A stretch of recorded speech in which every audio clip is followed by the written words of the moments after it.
সরকার গঠন করে এই দেশের মানুষকে, প্রতিটা মানুষকে, শুধু রাজনীতিবিদদের না, প্রতিটা মানুষের কাছে এই দেশপ্রেম তৈরি করতে হবে। এই দেশপ্রেম তৈরি করতে হবে এই কারণে যে তারা যেন 500 টাকার বিনিময়ে তারা বিক্রি না হয়, তারা যেন 1000 টাকার বিনিময়ে বিক্রি না হয়। তাদের যে নিজের মূল্যবোধ আছে, তাদের নিজের ভোটের যে মূল্য আছে, সেই মূল্যবোধ তৈরি না হওয়া পর্যন্ত এই দেশে গণতন্ত্র ফিরে আসবে না।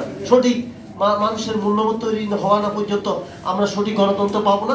আগে গণতন্ত্র শিক্ষা হতে হবে, যাতে আমরা ভোটার লিটারেসি বলি, আমরা এই আপনার ডেমোক্রেটিক আপনার এডুকেশন বলি, আমাদের এটা আগে এনশিওর করতে হবে। দেন আমরা একটা সঠিক এই গণতন্ত্রের মাধ্যমে আমরা সঠিক আমাদের প্রতিনিধি নির্বাচন করতে পারবো এবং আমাদের দেশ, আমাদের কাঙ্ক্ষিত দেশ আমরা অর্জন করতে পারবো আমরা।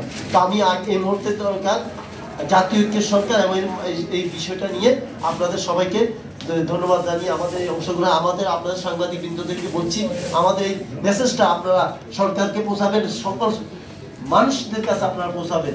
সবাইকে আমার জাতীয় ঐক্য সরকার, আমরা যে ভোটার, ভোটারদের কাছে দুর্নীতি আছে। আমরা আজকে 500 টাকা বিক্রি হই, আপনি কিসের দেশে গণতন্ত্র আশা করেন? আর এই গণতন্ত্রের মাধ্যমে ফ্যাসিবাদ জন্ম হয়, ফ্যাসিবাদের জন্ম হলো গণতন্ত্র।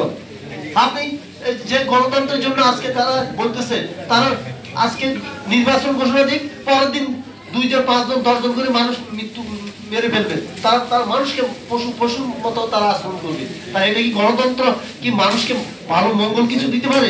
আমি মনে করি এই গণতন্ত্রের কোনো দরকার নাই। যতদিন পর্যন্ত গণতন্ত্রের মূল্যবোধ আমরা শিখবো না, যতদিন পর্যন্ত গণতন্ত্রের আসলে সত্যিকারের গণতন্ত্র আমরা চর্চা করতে পারবো না, ততদিন পর্যন্ত কোনো গণতান্ত্রিক সরকার ব্যবস্থা আমাদের দেশে আসবে না। সেজন্য আমাদেরকে আগে গণতন্ত্রের ভিত রচনা করতে হবে।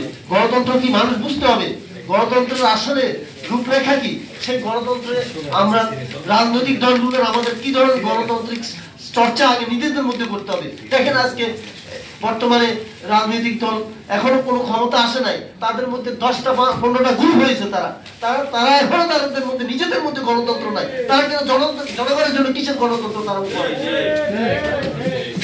আমরা চাই আগে ডক্টর ইউনূস স্যার যতদিন থাকবেন, উনি আগে এই দেশের মানুষকে গণতন্ত্র শিক্ষা দিবেন, সংস্কার, পূর্ণ সংস্কার হবে, তারপরে দেশে আপনার রাজনীতি, আপনার গণতন্ত্রের আপনার নির্বাচন হবে। এরপর এর আগে কোনো নির্বাচন আমরা চাই না।